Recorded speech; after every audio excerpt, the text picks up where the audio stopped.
My name is Patricia Larenas, and I'm an artist from the San Francisco Bay Area.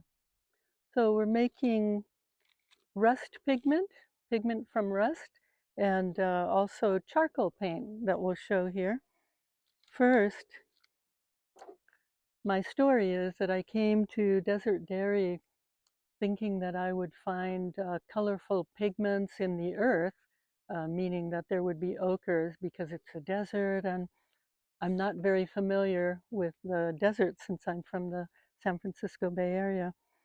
Um, so what I did discover, which took me on a really interesting thread, meaningful, at least to me, was that part of the history of Desert Dairy is that it was at one point not only a dairy with dairy cows, but there's a lot of these rusted implements and artifacts everywhere because it also served as a dump. And so, although Anna and Ted have made a valiant effort to clean things up, and it does appear very clean, you can find some of these things surfacing in the sand from wind blowing and just natural erosion. So this is a boon to artists like me. So I've been making rust pigment by filling this with water and shaking it up, leaving it for days, and then it sediments. And here you can see the rust has sedimented like that.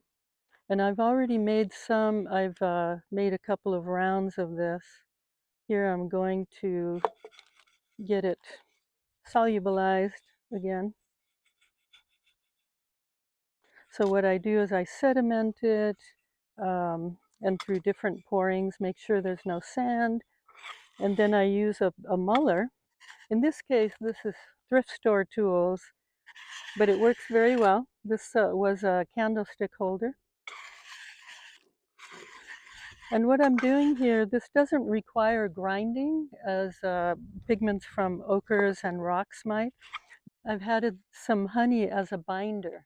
So what this does, so it doesn't grind, but it does mix all the particles of your pigment with the binder, and this allows it adherence to paper when you paint with it. And honey, being a magic substance, also has antimicrobial properties. And then I've been collecting, since with the rust, I don't get very large amounts. I haven't dried it like a watercolor paint, but I've been collecting small amounts and use that in my drawings and paintings that I've done on the theme of the Joshua trees.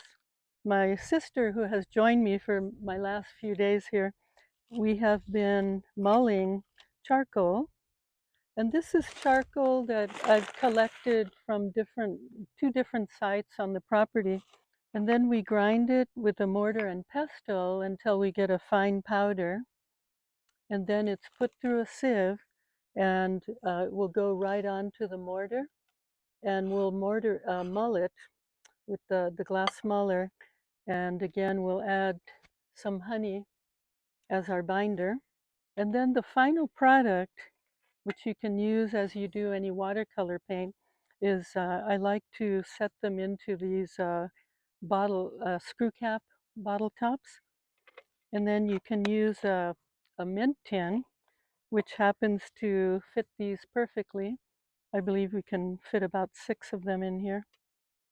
And they can be used as a watercolor set. My artwork is centered on drawing trees, and I enjoy studying their species, uncovering their stories. And what I mean by that is how they fit into their ecological space.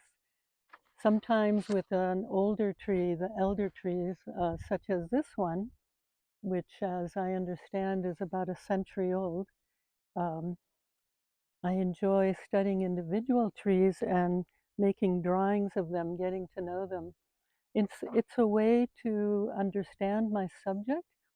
And in this case, this is a tamarisk tree and this beautiful, impressive oasis, which is such a wonderful space. It's several degrees cooler in here. There's a beautiful light. But the fact is that these trees were brought here and planted from elsewhere, not North America, and they have become invasive. Here is the work I've done while at the residency. Some were done inside the park and some were completed here in the studio. This one is of the Joshua tree, the largest tree I found, which I call the mother tree. And these are done with the pigments I made here at Desert Dairy, charcoal paint and rust paint.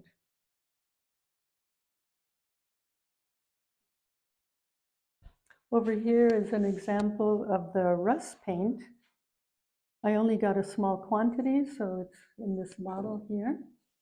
And here are the completed charcoal paints in this kit that will stay at Desert Dairy for other artists to use. And lastly, I made an artist's book. And the book is about my experience in Joshua Tree National Park and also at Desert Dairy. So it's a double-sided accordion, and it fits into this little holder here, and which is made with handmade paper that I brought with me.